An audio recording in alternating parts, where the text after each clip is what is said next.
Good morning, student. Today we will start 10th third lesson, two stories about flying. In this chapter there are two stories. First, his first flight, and the second is Black Aeroplane. So today we will start the first extract of the third lesson of 10th class, his first flight, written by Lime of Hilarity. So let's start. Before you read, since the earliest time, बहुत समय पहले से ही, humans have dreams of conquering the skies. बहुत समय पहले से ही मनुष्य का हमेशा से ही ये सपना रहा है कि वो आसमान पर विजय प्राप्त करे. Here are two stories about flying. और यहाँ पर फ्लाइंग से संबंधित दो कहानियाँ हैं. A young seagull is afraid to fly. एक जो यंग सीगल है वो उड़ान भरने से डरता है. How does he conquer his fear? और भय पर किस प्रकार से वो जीत प्राप्त करता है. And the second is a pilot is lost in the storm clouds. एक जो पायलट है वो तूफानी बादलों में खो जाता है. Does he arrive safe? क्या वो सुरक्षित पहुंचता है. Who helps him? और उसकी सहायता कौन करता है. His first flight. The young seagull was alone on his ledge. जो यंग सीगल था वो लेज पर अकेला था. लेज एक जो चट्टान है, चट्टान के नीचे एक होल है और उसमें वो यंग सीगल रहता था. His two brothers and his sister had already flown away the day before. उसके दो भाई और उसकी जो बहन थी वो एक दिन पहले ही उड़ना सीख चुके थे. He had been afraid to fly with them. लेकिन वो फ्लाई करने से, उड़ान भरने से डरता था. Somehow when he had taken a little run forward to the brink of the ledge. और जब कभी भी वो लेज जो शिलाफलक है, जो चट्टान है, उसके किनारे तक दौड़ कर जाता है and attempted to flap his wings. और जैसे ही अपने पंखों को फड़फड़ाने का प्रयत्न करता, ही become afraid. तो वह डर जाता. The great expanse of sea stretched down for beneath. और जो विस्तृत समुंदर जो फैला हुआ था वो अपने नीचे पाता था. And it was such a long way down, miles down. और उस शिलाफलक से लेकर जो समुंदर का जो तल था वो दूरी उसे मीलों की दूरी के समान लगती थी.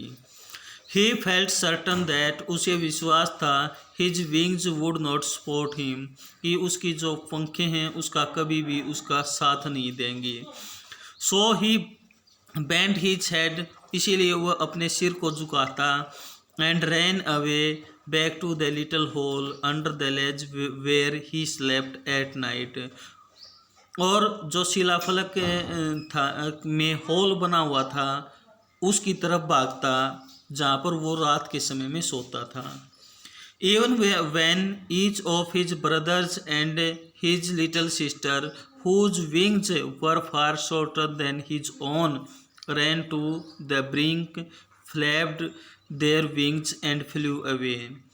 जबकि दूसरी तरफ उसके जो भाई थे और उसकी जो छोटी बहन थी, हालांकि उनके जो पंख थे उसके पंखों से छोटे थे, वो जो चट्टान है उसके किनारे तक दौड़ कर जाते.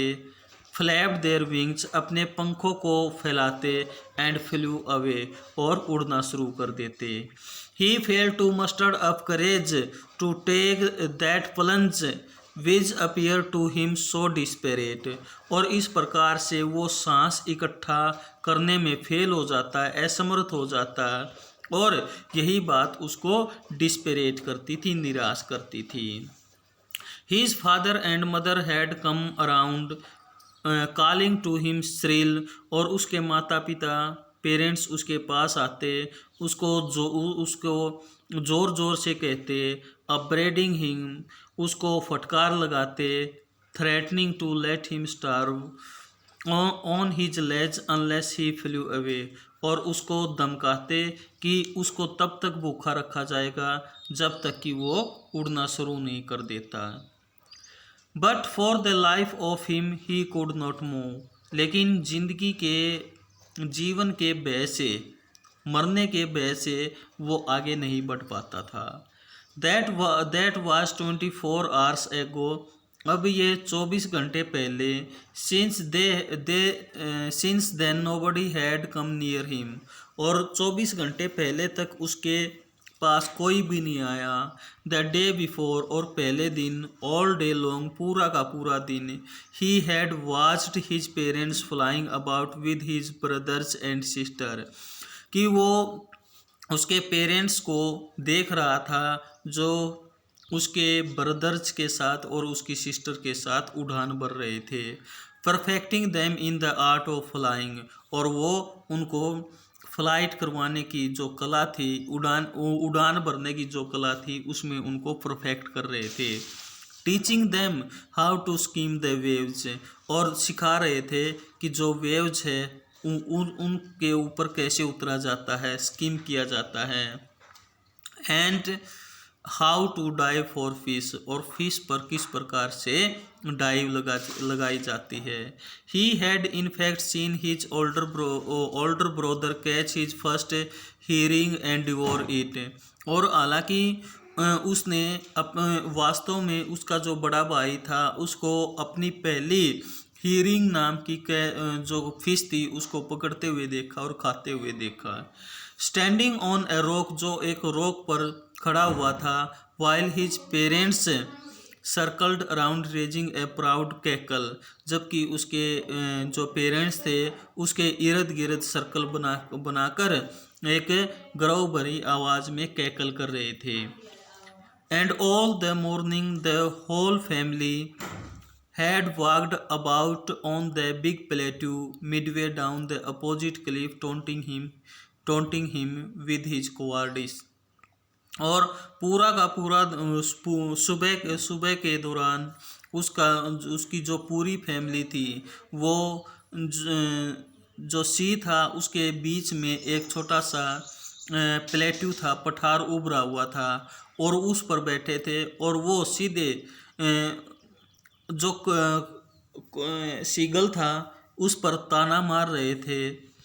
The sun was now ascending the sky, और जो आसमान था अब वो सूर्य था, जो सूर्य अब आसमान में चढ़ना शुरू हो गया था। इट मीन्स दिन अच्छी तरह से निकल आया था। ब्लेजिंग ऑन हिज लेज, और जो उसकी लेज थी वो चमक रही थी सूर्य की रोशनी से।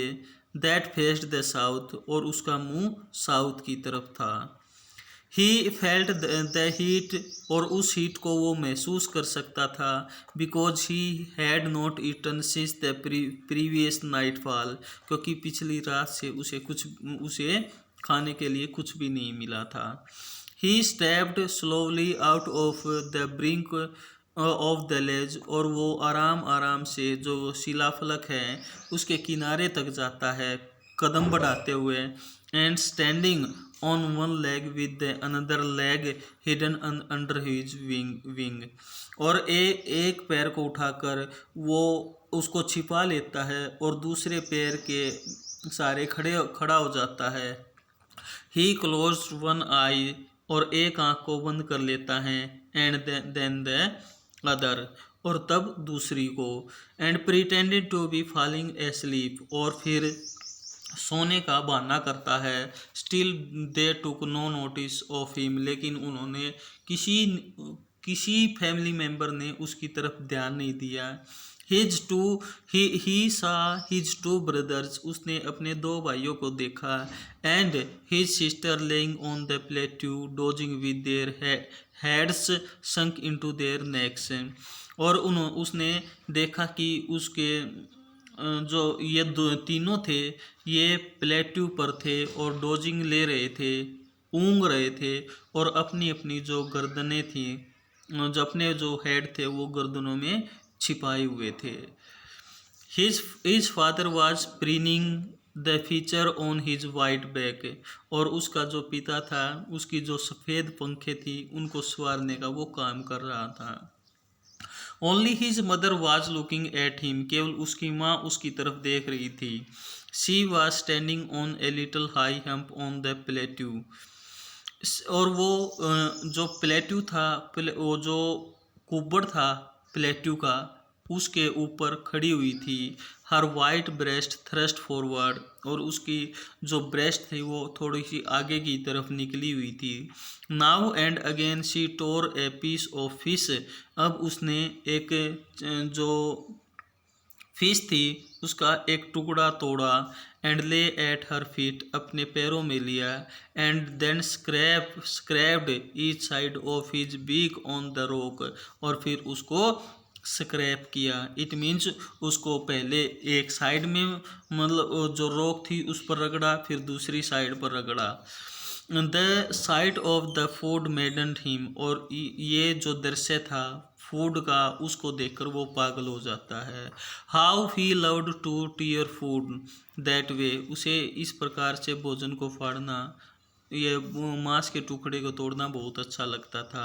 Scrapping his beak now and again to whet it, और इस प्रकार से क्योंकि वो स्क्रैप करता था उसकी बीक के साथ, और उसको और वो तेज कर लेता था। वेट मीन्स टू शार्पन, और उसको और ज़्यादा वो तेज कर लेता था।